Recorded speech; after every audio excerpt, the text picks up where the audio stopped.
हमारे javelin thrower Neeraj Chopra, हमारी boxer प्रीति साई पवार, हमारे हॉकी प्लेयर्स मनप्रीत सिंह, हरमनप्रीत सिंह और गुरजन सिंह, फिर हमारे रेसलर्स निशा दहिया और अंशुल मलिक। ये सब में बहुत सारी कॉमन बातें हैं, जैसे कि ये सारे एक बहुत अच्छे एथलीट हैं, इंटरनेशनली इंडिया को रिप्रेजेंट करते हैं और इंडिया के लिए बहुत सारे मेडल्स भी लेके आए हैं। पर इनमें एक और कॉमन बात है, जैसे कि वो सारे एक ही कॉलेज से पढ़े हैं। जी हाँ, आपको ये सुन के हैरानी होगी, पर ये सारे एथलीट LPU मतलब कि लवली प्रोफेशनल यूनिवर्सिटी से पढ़े हैं।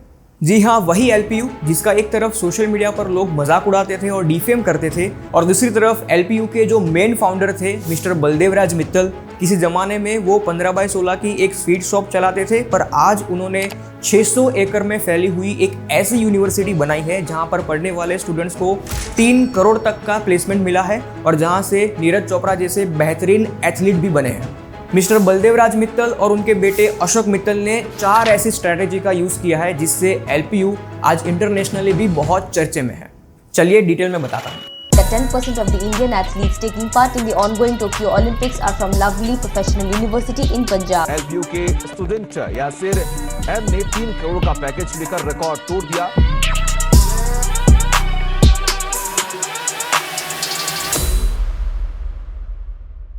राजस्थान के मारवाड़ी बलदेवराज मित्तल 30 साल की उम्र में 1961 में जलंधर पंजाब में मिलिट्री कैंटोनमेंट में अपनी एक स्वीट शॉप खोलते हैं, लवली स्वीट हाउस।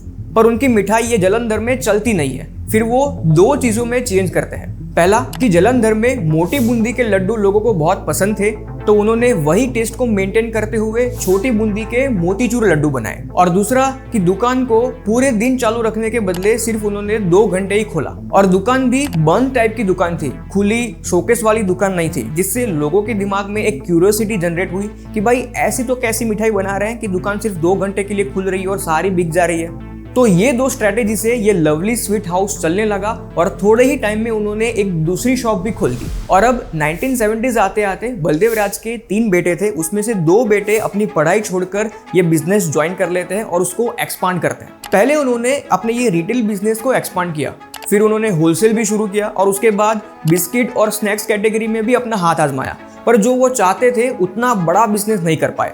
फिर बलदेवराज के तीसरे बेटे अशोक मित्तल अपनी लॉ की पढ़ाई खत्म करके यही बिजनेस ज्वाइन करते हैं, पर उनको ये स्वीट का बिजनेस नहीं करना था, उनको कुछ अलग करना था, तो इसलिए वो दूसरे बिजनेस ट्राई करते हैं, जैसे कि हाइड्रो पावर प्रोजेक्ट्स, फिर ऑटोमोटिव पार्ट्स की मैन्युफैक्चरिंग, हॉस्पिटल बिजनेस, वो सब में मेहनत करते हैं, पर उतना खास चलता नहीं है। पर उनको एक बहुत बड़ी सक्सेस मिलती है जब 1991 में उनको बजाज मोटरसाइकिल की डीलरशिप मिलती है। वैसे अशोक मित्तल जब ये बजाज की डीलरशिप लेने गए, तब राहुल बजाज जो बजाज के ओनर थे, उन्होंने एक क्वेश्चन पूछा कि भाई आप तो मिठाई बेचते हैं, आपको ऑटोमोबाइल का कोई एक्सपीरियंस भी नहीं है और ना नॉलेज है, तो मैं आपको डीलरशिप क्यों दूं? तो इसका जवाब अशोक मित्तल ने बहुत ही कॉन्फिडेंस से इस तरह से दिया कि देखिए, पूरा शहर हमारे वहाँ से मिठाई ले जाता है, तो हमें ये पता है कि किसके घर में शादी वगैरह फंक्शन पे कौन सी मिठाई कितने किलो जाती है, तो हमें इससे ये अंदाजा है कि किसकी कितनी क्षमता है मोटरसाइकिल खरीदने के लिए। और ये जवाब सुनकर राहुल बजाज इंप्रेस हो जाते हैं और अशोक मित्तल को डीलरशिप मिल जाती है। अशोक मित्तल ने ये डीलरशिप को नाम दिया लवली ऑटो, और फिर वो इतने सक्सेसफुल हुए कि 1996 में उनको मारुति की भी डीलरशिप मिल गई, और पूरे डिस्ट्रिक्ट में आज उन्होंने 25 ऐसे डीलरशिप शोरूम खोल दिए हैं। और अब उनको एजुकेशन सेक्टर में एक अपॉर्चुनिटी नजर आती है कि there is a gap of good quality education with good infrastructure and the facilities that improve the skill set of the student. और अशोक मित्तल एक इंस्टीट्यूट शुरू करते हैं, इंटरनेशनल इंस्टीट्यूट ऑफ मैनेजमेंट, जो अंडर PTU मतलब कि पंजाब टेक्निकल यूनिवर्सिटी काम करती है। और चलो साथ साथ में ये उनकी 4 स्ट्रैटेजीज भी बताता हूँ जिससे ये इंस्टीट्यूट आज इतनी सक्सेसफुल हुई है नीरज चोपड़ा जैसे एथलीट को बिल्ड करने में और हाई पेइंग प्लेसमेंट्स दिलाने में। देखिए, 1999 में IIM से एक एजुकेशन इंस्टीट्यूट लेकर शुरू कर दी थी जो PTU के अंडर चलती थी, पर उनका मार्केटिंग और प्रमोशन करने के बाद भी कोई भी स्टूडेंट नहीं आता। अशोक मित्तल एक एंटरप्रेन्योर माइंडसेट वाला है, तो उन्होंने सोचा कि देखो, हमारे इंस्टीट्यूट में कोई ऐसी USP नहीं है, कोई ऐसी नई बात नहीं है कि जो देख के स्टूडेंट्स आए। और दूसरा कि वो PTU के अंडर काम करते थे, तो वो कोई कस्टमाइजेशन या फिर इनोवेशन नहीं कर पाते थे, तो जिससे उनकी कोई USP बिल्ड नहीं होती थी। तो सबसे पहले उन्होंने PTU से प्राइवेट यूनिवर्सिटी में कन्वर्ट करने का सोचा और 2006 में एस्टेब्लिश करी lovely professional university. Lovely sweet बहुत फेमस थी, फिर लवली ऑटो भी बहुत सक्सेसफुल हुआ और इसलिए उन्होंने ये लेगेसी को कंटिन्यू करते हुए लवली प्रोफेशनल यूनिवर्सिटी नाम दिया। तो अब देखिए कि एक अच्छी डिग्री लेने के बाद एक स्टूडेंट का एंड गोल क्या होता है कि उनको एक अच्छी नौकरी मिले, और बस यही उन्होंने बनाई अपनी पहली स्ट्रेटेजी, प्लेसमेंट्स। अशोक मित्तल ने अपनी एक प्लेसमेंट टीम बनाई जो अलग अलग कंपनीज में जाकर उनसे मिलती है, उनको इनवाइट करती है और उनको कॉलेज के कोर्सेज और करिकुलम के बारे में अवेयर करते हैं, और जिसके चलते आज 2000 से भी ज़्यादा कंपनीज एलपीयू में रिक्रूटमेंट के लिए आती है, और उसमें से भी 1000 कंपनीज वैसी है जो 5 लाख से ज़्यादा का पैकेज ऑफर करती है, और उसमें से भी 300 कंपनीज ऐसी है जो IIM और IITs में भी जाती है रिक्रूटमेंट के लिए, जिससे स्टूडेंट्स को इंटरनेशनली 3 करोड़ तक के पैकेज मिले हैं और नेशनली देखा जाए तो 64 लाख तक के पैकेज भी स्टूडेंट्स को मिले हैं। Strategy number 2, low entry barrier and scholarships. देखिए, ज़्यादा से ज़्यादा स्टूडेंट्स इस इंस्टीट्यूट में आए, इसलिए उन्होंने अपनी खुद की एक एंट्रेंस एग्जाम बनाई, LPU नेस्ट, और वो JEE जैसे कॉम्पिटिटिव एग्जाम से कंपैरेटिवली थोड़ी इजी टू क्रैक है। पर उसका मतलब ये नहीं है कि इजी एग्जाम है तो लो क्वालिटी ऑफ स्टूडेंट्स आएंगे, क्योंकि उन्होंने ये एग्जाम के मेरिट के थ्रू स्कॉलरशिप्स भी डिजाइन की है। मतलब कि जिसका जितना ज्यादा मेरिट होगा उनको उतनी अच्छी स्कॉलरशिप भी मिलेगी, और इसलिए स्टूडेंट्स ये LPU नेस्ट की उतनी ही मेहनत से तैयारी करते हैं ताकि उनको एडमिशन तो मिले ही मिले पर उनको स्कॉलरशिप भी मिले, तो इससे इनका क्वालिटी ऑफ स्टूडेंट्स मेंटेन रहता है। LPU में 50 to 60% स्टूडेंट्स को कोई ना कोई तो स्कॉलरशिप मिल ही जाती है, और पिछले साल 2023 में उन्होंने 100 करोड़ से भी ज़्यादा की स्कॉलरशिप डिस्ट्रीब्यूट की है।